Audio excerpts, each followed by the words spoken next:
और ये सिलसिला यहां खत्म नहीं होना। क्रिएटिव गवर्नेंस के बगैर और बुनियादी तब्दीलियां लाए बगैर ये नहीं होना। सबके पास भी रिसोर्सेज हैं, वो अपने मसल फ्लेक्स कर रहे हैं। साथ जो भाईजान टीटीपी वाले हैं वो भी मसल फ्लेक्स कर रहे हैं। एक साइड से बलोचिस्तान वाले भाईजान जो है वो भी मसल फ्लेक्स कर रहे हैं। मैंने उस मुल्क की हिफाजत का ठेका नहीं लिया होगा जहां से मैं एक भूख के आलम में एक अखरोट भी नहीं तोड़ सकता। वहां को अखरोट खाते होंगे लोग शौक से, ये ज्यादा लगता होगा। मरकजी मसला दहशतगर्दी है। हिंदुस्तान बहैसियत कौम दहशतगर्दी को नजरअंदाज नहीं कर सकता। अगर दहशतगर्दी होगी तो इंडिया पीछे नहीं हटेगा, इंडिया इससे निपटेगा और इसका जवाब देगा। इंटरव्यू सुन रहा था तो वो किसी ने उसमें बड़ी खूबसूरत बात की। उन्होंने कहा इमरान खान की वीडियो प्राइम मिनिस्टर हाउस से लीक हो रही है, नवाज शरीफ की बातें लीक हो रही हैं, बलूचिस्तान में जो लोग मर रहे हैं उनका पता ही नहीं किसी बात, क्योंकि उनके नाम नहीं दिए गए। तो कहना उन लोगों का ये है कि इन किलिंग्स के पीछे, पाकिस्तान के अंदर होने वाली इन हलाकतों के पीछे इंडिया है, यानी कि इंडिया घुस के मार रहा है पाकिस्तान के अंदर। फौज का काम, वाहिद काम क्या था? मुल्क को प्रोटेक्ट करना, उसके टेरिटरी को बढ़ाना, ये फौज का बेसिक काम होता है। उसके अलावा कोई दूसरा काम इनका बनता ही नहीं है। सिर्फ बाकी का काम बाकी के जो इदारे हैं उनके आता है।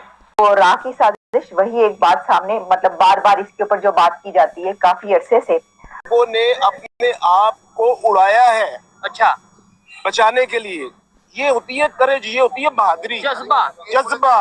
अब ये हमारे कोई शुबा नहीं कि मुख्तलिफ किस्म के जिहादी ग्रुप दोबारा मुनज़्ज़म होने लगे हैं और सारी दुनिया में उन्होंने अपनी सरगर्मियां बढ़ा दी।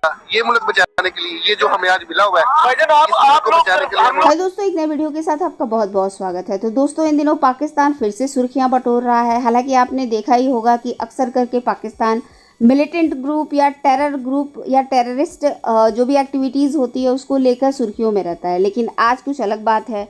आज सुबह द गार्जियन में एक बहुत ही लंबा चौड़ा आर्टिकल छपा हुआ था और वो भारत को लेकर था।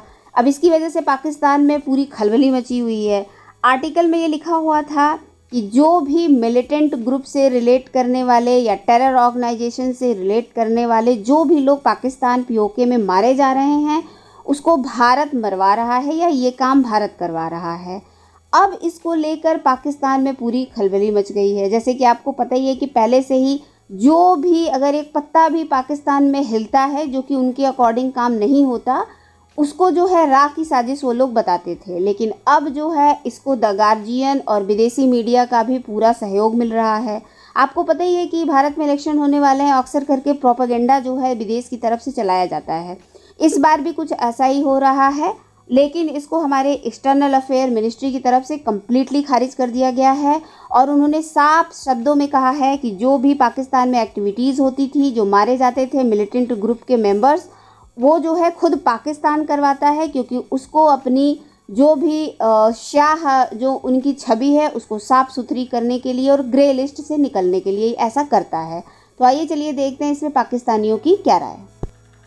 और चीमा साहब, जिस मस्जिद के अंदर पंखा और वहां पानी पीने का गिलास अगर सेफ नहीं है तो आपका बच्चा किस तरह सेफ होगा बाहर? और सबसे बड़ी वजह ये बताता हूं कि Islam is a foreign religion here. इस पूरे खित्ते में किसी ने उसको समझने की कोशिश नहीं की। इस्लाम की फिलॉसफी को समझने की बजाय रिचुअल में फंसे हैं आप। आज भी आप रिचुअल में फंसे।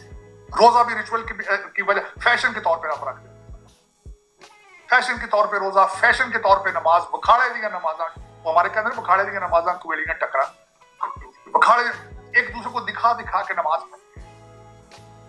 अफसोस के साथ, दुख के साथ कहूंगा चीमा साहब, दिल तो नहीं करता था कहने के वालिद साहब 40 साल उन्होंने ला की प्रैक्टिस की। उन्होंने कहा बेटा, जिस बंदे की ज्यादा दाढ़ी और हज देखो जरा कोशिश करना कि उसके साथ एहतियात से डील करना। मैंने पूछा वालिद साहब से क्यों? उन्होंने कहा मैं रोजाना इनको अदालतों में झूठे कुरान उठाते थे। ये आपने मुझे बात बताई थी पहले। वालिद साहब चीमा साहब बहुत अरसा पहले मुझे बता गए थे। 40 साल उन्होंने प्रैक्टिस की। इस्लाम को ब्लेम नहीं मैं कर सकता। इस रीजन का जिनको पता ही नहीं इस्लाम क्या चीज, जिन्होंने जाके दाता दरबार से भंग पीनी थे, उसे जाके घुंघरू बन के जनानियां नच रही ने, इस्लाम इस्लाम।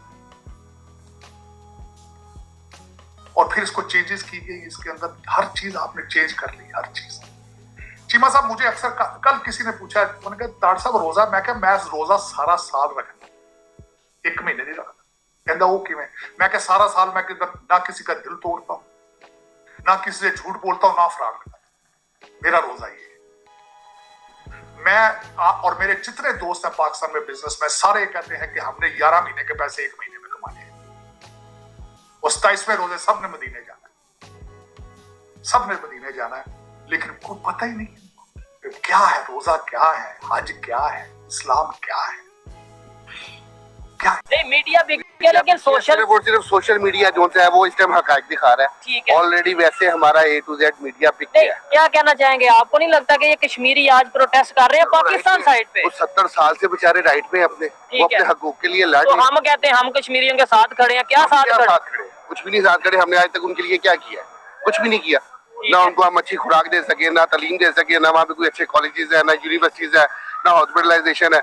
उनको बेचारों के लिए इलाज कराने के लिए कभी पंजाब आना पड़ता है, कभी बच्चे उनके पढ़ने के लिए इधर लाहौर आते हैं, बच्चे लाहौर में आते हैं, मतलब इस सूबे के अंदर आते हैं। उनके लिए क्या राइट्स है?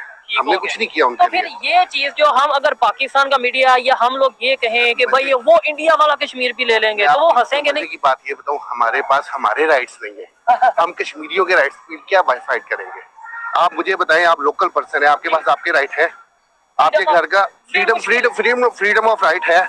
पिछले 5-7 साल से इस मुल्क में क्या हो रहा है? आपके घर में आपकी रोटी पूरी हो रही है, आपके थाने में आपकी आवाज सुनी जाती है, मिसिंग पर्सन का इशू है, उठा लिया जाता है। आप मुझे बताएं कौन सी ऐसी चीज है? अब आप देखिए लोकल यूनिट जो सा घर में 150 यूनिट के ऊपर आप 22-23 रुपए पे जा रहे हैं। इसके अंदर भी टैक्स आना है, इसके अंदर भी फ्यूल चार्जेस ऐड होने हैं। मुझे बताएं कहाँ से? और फिर बड़ी बात ये चीज तो है, ये ईद को 4-5 दिन बाकी रह गए। ये बाजार में देखें कि आपको लगता है कि मतलब उतना रश नजर आ रहा है जितना होना चाहिए? 4 दिन रह गए ईद को, सन्नाटा पड़ा हुआ है सर। क्यों पड़ा हुआ है? गवर्नमेंट को ख्याल ही नहीं है। पिछले साल ये जो था हमारा, ये गलबन आज 25 रमजान का है, ठीक है, तो ये हमारी होती थी कि हमारा स्टॉल खाली हो जाता था। अच्छा, हाँ जी, हम जाते थे मार्केट से दोबारा लाते थे। ठीक है, लेकिन अब ये पोजीशन ये है कि अभी तक ये है जो चल रही है एवरेज वो 800 और 1000 में। अब मुझे ये बताएं कि उसके एक्सपेंसेस कैसे निकले? एक्सपेंसेस कैसे निकले? खिलाफ प्रोपेगेंडा है।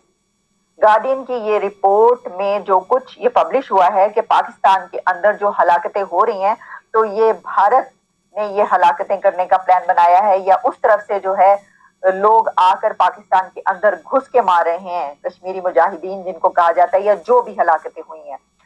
तो उसके बारे में यानी कि जो दहशतगर्द मारे गए हैं उनको, उनके पीछे भारत का हाथ है। तो भारत की तरफ से एक्सटर्नल अफेयर्स मिनिस्ट्री ने इसको डिनाई किया और कहा है कि ये बिल्कुल सरासर प्रोपेगेंडा है, एंटी इंडिया प्रोपेगेंडा है। ये जो कह रहा है, जो कर रहा है, वो एंटी इंडिया प्रोपेगेंडा है, मलेशियस प्रोपेगेंडा अगेंस्ट इंडिया और इंडिया को बदनाम करने की साजिश। और इसकी वजह उन्होंने ये बताई है कि इंडिया की कभी भी ऐसी कोई पॉलिसी नहीं रही कि पाकिस्तान की तरफ से ये एक काम किया गया है, पाकिस्तान की तरफ से यहाँ पर हमला किया गया है, पाकिस्तान की तरफ से ये यहाँ पर दहशतगर्दी हुई है, यहाँ पर जो लोग मारे गए हैं यानी कि इंडिया में वहां पर, तो ये पाकिस्तान की तरफ से काम किया गया। एक अरसे तक ये खबरें चलती रही और ये बात कही जाती रही।